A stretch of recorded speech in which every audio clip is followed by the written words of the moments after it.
Welcome to The Table, a virtual gathering place for us to exchange ideas and build connections across our field programs.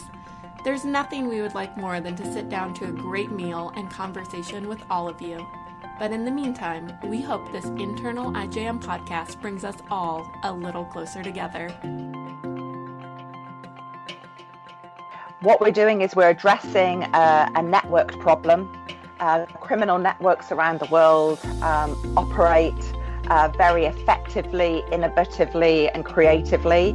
And so for us as an organization, this is something that we know we also need to partner as an entire movement to address this.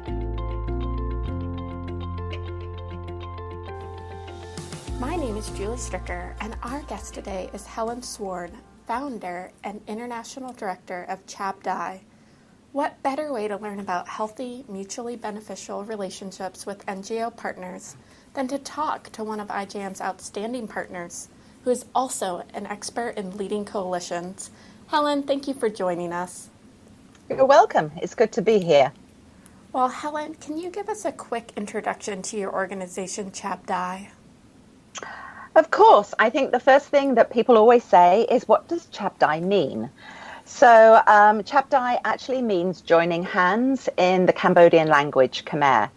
And that really encompasses what ChabDai does. Is we are primarily a coalition of faith-based organizations in Cambodia, but also what we do is direct programming. We're working in prevention, advocacy, research, and direct client services and legal services. And we're also working internationally as well as in Cambodia. And I know you said you were a coalition, but what role do partners play in your organization? Yes, well, I believe partnership is central to the issue that we're trying to address, which is why it's central to our organization. I always say that, what we're doing is we're addressing a networked problem. Criminal networks around the world operate very effectively, innovatively, and creatively. And so for us as an organization, this is something that we know we also need to partner as an entire movement to address this. So ChabDai has 52 member organizations who are all working in anti-trafficking initiatives in Cambodia. But also in our direct programs, we're also very focused on partnerships. So in our prevention programs, we partner with grassroots gatekeepers such as school teachers and village leaders and commune leaders and market stall holders and social workers in the community. In our prevention work, in our research work, we partner with not just academic organizations, but NGOs as well. In our advocacy work, we partner with police and government and commune leaders. And in our client services, we partner with all sorts of NGOs, government entities, embassies, businesses. So partnership actually plays a central role in every single project that we carry out. Wow. And with 52 member organizations, I'm sure that you've learned a lot about building and maintaining strong relationships with other organizations. Can you share some of your lessons learned with us? Yes, sure. I think the first thing is establishing common ground. And I think it's so fascinating to see that quite often what happens is that we focus on our differences and where we don't have common ground. And you work like this and I work like this. But one of the central pieces of setting up the coalition was to focus on something that we all do. A central vision that it doesn't matter how different our organizations are, we can actually get around one singular vision. And that, in our case in Cambodia, is working against trafficking, abuse, and exploitation. So I think having that centerpiece is critical. I think the second piece in maintaining and building relationships is being very intentional about what partnership means. And so some people I know when I first set up the coalition in 2005, there was, a pressure that we had to be best friends with everybody that we partnered with. And I said, no, we don't have to be best friends with everybody that we partner with. We need to have a common goal and we need to have a common focus. And so we don't have to be best friends. Actually, some of the partnerships that I've developed have resulted in amazing friendships, but it didn't start that way. It started, how can this be a win for both organizations in the work that we're both doing? Also, taking into account our core competencies as organizations. So you have a particular core competency as IJMs, ChabDai has a particular core competency. And so then it becomes a win on both sides. And that's been very foundational to not just building relationships, but maintaining them. Wow. And do you have any examples or sort of ways to go about getting organizations that have differing viewpoints to work together or how to get alignment? Yes. I mean, I think one thing is when I can remember the very first coalition meeting that I was trying to bring everybody together in Cambodia. It was about 2003 or 2004. And most of the organizations were not super enthusiastic about working together, which is a shock, I know.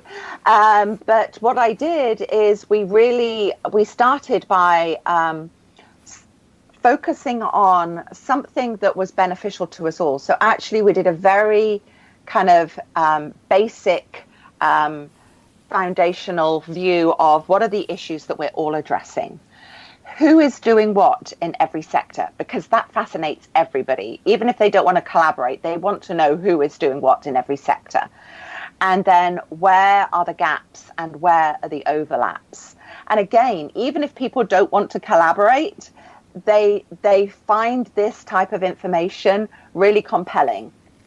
And so getting organizations around this gives them something central in terms of a problem to focus on, but it also broadens their understanding of who are the players. And everybody wants to know who are the players, who's doing what. And that in itself, when you then come on to where are the gaps and where are the overlaps, I can remember some of the organizations sitting around and going, oh, so there's all of those shelters for those very young ones, but nothing for older ones. Okay. And suddenly what you're doing is you're creating the big picture for them when they've been focused on a much smaller picture of their own organization. And for those who were struggling getting clients in their shelter, they suddenly realized, okay, well, if I focus on one of the gap areas, then I'm likely to have a much more successful program. And so it builds what I call positive peer pressure. Mm-hmm. You get everybody in the room and everybody's, has this trajectory now. And frankly, if you don't get on board, you're left behind. And it's that kind of the tipping point of that trajectory that you have to get to. Wow. That's such a good approach as well, with allowing people to draw their own conclusions and therefore have more buy-in. I'm curious, there seems to be sort of a tension between enabling people to come to those conclusions and for them to sort of build the vision of the coalition, as well as having a direction. And I'm just curious as to sort of how you lead in coalition and sort of manage the tension of having a direction and having leadership, but also having it be participatory. Yeah. Well, occasionally I may have been accused of being a little heavy-handed, but I believe that what we're trying to do here is the reason that we're trying to build partnerships and that the reason that we're trying to build coalitions is because we're trying to have a much more effective way to end trafficking and exploitation. We're trying to have a much higher standard of care that we're offering to our clients, whether it's legal services or whether it's a shelter. What we're trying to do is raise the bar. And so in bringing together a coalition, yes, you are always going to have that tension of more people wanting to join in and some people not wanting to join in, but you still have to go with the majority and carry that forward. You will have some stragglers at the end who will kind of come on board on and off, but you have to go with that majority of the tipping point. Otherwise, if you wait for every single person to participate, in fact, it won't happen. And so that's why you need a very strong vision and very strong leadership. That you're not trying to have everybody play nicely all the time. What you're trying to do is to have sometimes it creates a discourse that some people are not happy with. But actually what we're trying to do is create conversations. And I don't expect everybody to agree with each other all the time. I don't expect everybody's core values to be the same. And that's okay for us to have differences and not be afraid of those. But actually, again, to focus on where we're going forward and giving people an opportunity to participate. But if they don't, moving ahead regardless. One of the things you said in there was about how a coalition needs strong leadership. And I'm just curious kind of what exactly that looks like and whether or not it differs from leading an organization. So leading a coalition versus leading an organization. It's very different. Leading an organization, you know, your team, you have a direct responsibility to your team, and they have a direct accountability to you as a leader. And so there is a much stronger sense of responsibility and a much stronger connection point between a leader and their employees. Because there is that connection piece. There's legal oversight. There's all of these pieces that connect.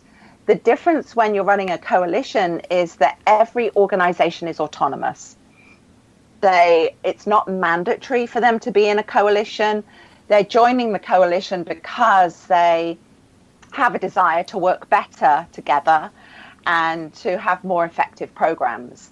So you cannot leverage the relationship in the same way. As an organization has its own priorities, they have their own challenges, and the coalition, the membership in the coalition is always going to take second place to what is happening in their organization.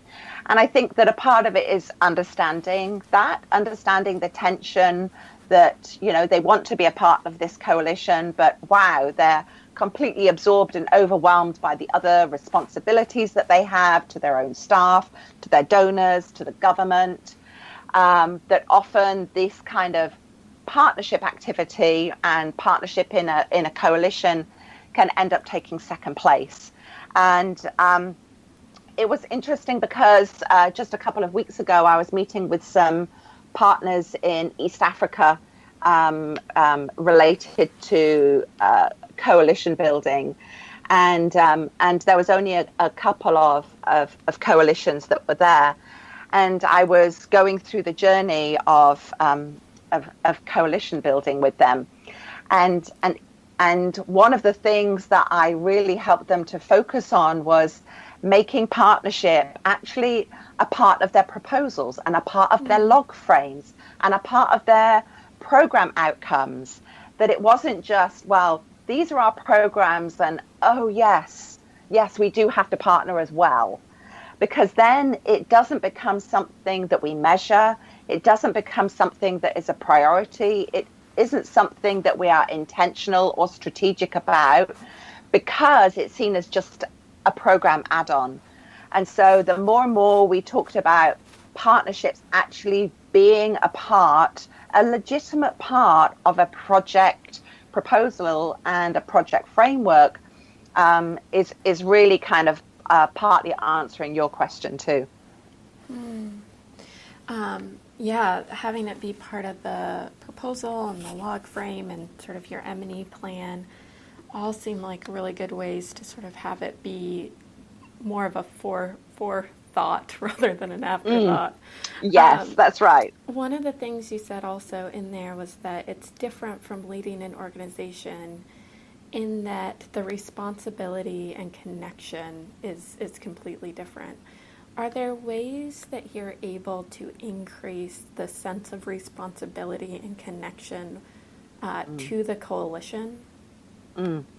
Yeah, and that responsibility comes onto us because what we have to make sure is that the coalition is relevant, that we are listening to those members who are talking to us in terms of the types of activities that we're running, the types of training that we're running, the types of meetings and forums that we hold, so it actually draws them. You know, if they're asking for training and resources on staff care, and we consistently are not doing training and resources on staff care, they're going to be less motivated to attend. Whereas if they say, oh wow, this is a huge gap, can you do some training and resourcing on staff care? And then we put huge amounts of time and effort into doing that, then it's a way for them to see, oh, that really adds to my organization. And it really adds to the well-being of my staff and the competency of my staff. Therefore, I'm going to send my staff to that CHAPDI training. So we do have to always be slightly ahead of the curve in terms of what are the needs on the ground, in terms of what is the big picture of what's happening at a higher aerial view. So one of the things that we do with our members, every time we have our member meeting, which is 2 times a year, and we bring everybody together, we give them that kind of aerial view. Okay, this is what's happening in the government right now. These are the laws that are changing. This is what's happening in the business sector and in the economy. And these are the kind of jobs that we need to be preparing our survivors for, because these are the industries that are growing. And so people will come because they want that level of information that they really cannot gather as an organization on their own. And as we all come together, we can get this aerial view. That's great. I'm just curious, if one of our colleagues in a different field office wanted to start a coalition, it sounds like this is a lot of work. What do you think are the time commitments that are necessary, or the number of staff, in order to run an effective coalition? I think that you have to have one dedicated person to start. I think that it would be very overwhelming and line them up for failure if you're going to give somebody this role as a side to their current job and their current responsibilities. The way that I've seen it work best is when you've got at least one person who not only are they in a dedicated role, but they have a vision for collaboration and working together. That they understand when they need to be diplomatic, they understand when they need to be strong, they understand when they need to mitigate conflict, they need to have very big, broad shoulders and very thick skin and not be afraid of confrontation and not be afraid of people not agreeing with one another. And so that is a really key piece for this, that leading a coalition as a coordinator, as a part of a job, has to have somebody who is passionate about coalition building, because sometimes when things get hard, that is what's going to keep you in the game, because otherwise you may go, oh my gosh, everybody hates me, nobody likes what I've done. And so having that very strong vision, knowing that partnerships are strategic and coalitions are critical, is needed as a part of that person's DNA. Wow, that's really good advice. Do you have any other specific advice for either starting a coalition, joining a coalition as a partner, or leading a coalition? Yeah, I mean, I think in terms of starting a coalition, as I said, I'm working with these East African nations right now, and we're hoping to see about 6 new coalitions in East Africa emerge as a result of this. And there were kind of a couple of key pieces of information that obviously I imparted to them over a week, but in like 3-minute summary, was first of all, profile your own partnerships as an organization. Because until you know how effective you are in partnerships, it's going to be hard for you to bring others together with any type of credibility. So if you're an organization that generally doesn't partner very well, or kind of partners on an ad hoc basis, but doesn't see it as a really key part of programming, quite often you'll find that other organizations will know that immediately, and they will say, oh, organization X are trying to set up a coalition, but organization X never partner with anybody. So why would they set up a coalition if they never partner with anybody? So knowing yourself first, and knowing your own organization and how effective you are at partnerships is a critical piece. I think the next piece is starting very informally, mapping yourself who you know are the key stakeholders on the ground in your nation, and within that, once you've started to like map them, start with an email, and really go through and email everybody and say, hey, we want to do an informal gathering. Let's do a mapping of who's doing what and where. And maybe we can gather around a core document. It could be a government document on national minimum standards. It could be in the East Africa region, they've just developed a principles of practice document. And so find something that gives you that common ground that is outside of your organization, and start that way. Wow. Well, those were all so helpful. We're going to switch gears because we close every episode of the Table Podcast with a series of rapid fire questions. So the first thing I'm going to ask you is, what new things have you learned over the last year? Oh, wow. How long have I got? Oh, wow. Well, a huge new thing that I've learned over the last year is, after 19 and a half years of living and working in Cambodia, I have moved to the UK. And so one of the things I've learned is that I'm not very British. And so I have a lot to learn over here. And I think the other thing is that always starting something new brings this whole beautiful pressure, but yet opportunity of learning.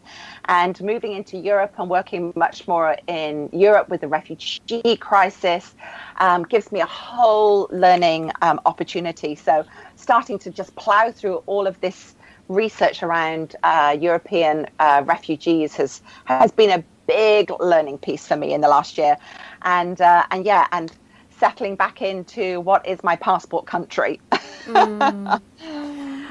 Well, you may have answered this already, but what is the biggest problem you are currently trying to solve, and what information would be helpful to you in finding solutions?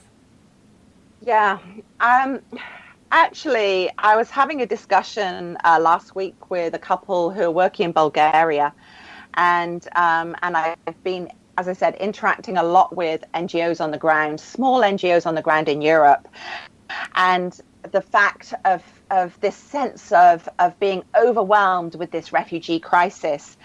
And I think one of the huge challenges is actually building bridges between small grassroots organizations who are delivering services on the ground to government and large UN agencies and other large agencies who are working on this issue.